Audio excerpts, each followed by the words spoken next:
Welcome to visual learning. इस video में हम समझेंगे पास्कल्स लॉ और उसके यूजेस। पास्कल्स लॉ को हम पास्कल प्रिंसिपल भी कहते हैं। यह लॉ फ्लूइड मैकेनिक्स का एक फंडामेंटल कॉन्सेप्ट है जिसे फ्रेंच मैथमेटिशियन और फिजिसिस्ट ब्लेस पास्कल ने फॉर्म्युलेट किया था।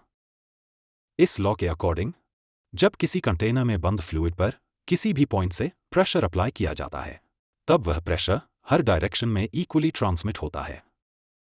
इस लॉ को हम कुछ इस तरह से डिफाइन कर सकते हैं। When pressure is applied to a confined fluid at any point, that pressure is transmitted equally and undiminished in all directions throughout the fluid. आइए इस लॉ को हम डिटेल में समझते हैं। मान लीजिए कि एक हाइड्रोलिक कार जैक है, इसमें दो ऑयल से भरे सिलेंडर्स कनेक्टेड हैं। हर एक सिलेंडर के अंदर पिस्टन लगा हुआ है। पहले सिलेंडर में एक छोटा पिस्टन है और दूसरे सिलेंडर में एक बड़ा पिस्टन है। इन दोनों को हम P1 और P2 नाम देंगे। दोनों सिलेंडर्स आपस में एक पाइप के थ्रू कनेक्टेड हैं जिससे उनके बीच ऑयल मूव कर सकता है। जब हम छोटे सिलेंडर के पिस्टन को किसी फोर्स के साथ पुश करते हैं तब यह फोर्स ऑयल पर प्रेशर क्रिएट करता है। इस प्रेशर को हम P और फोर्स को F1 से रिप्रेजेंट करेंगे। हम जानते हैं कि pressure equal to force by area.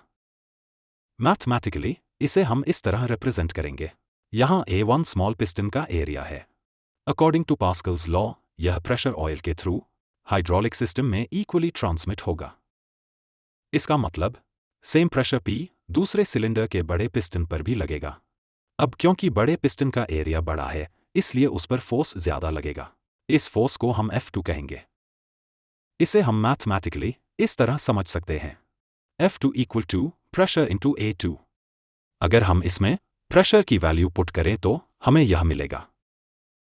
इस इक्वेशन से हम देख सकते हैं कि फोर्स F2 दूसरे पिस्टन के एरिया पर डिपेंड करता है। इसका मतलब अगर एरिया ज्यादा है तो फोर्स भी ज्यादा होगा। इस वीडियो में अभी के लिए बस इतना ही। अगर आपको हमारा ये वीडियो अच्छा लगा तो हमारे इस चैनल को सब्सक्राइब करें, इस वीडियो को लाइक और शेयर करें।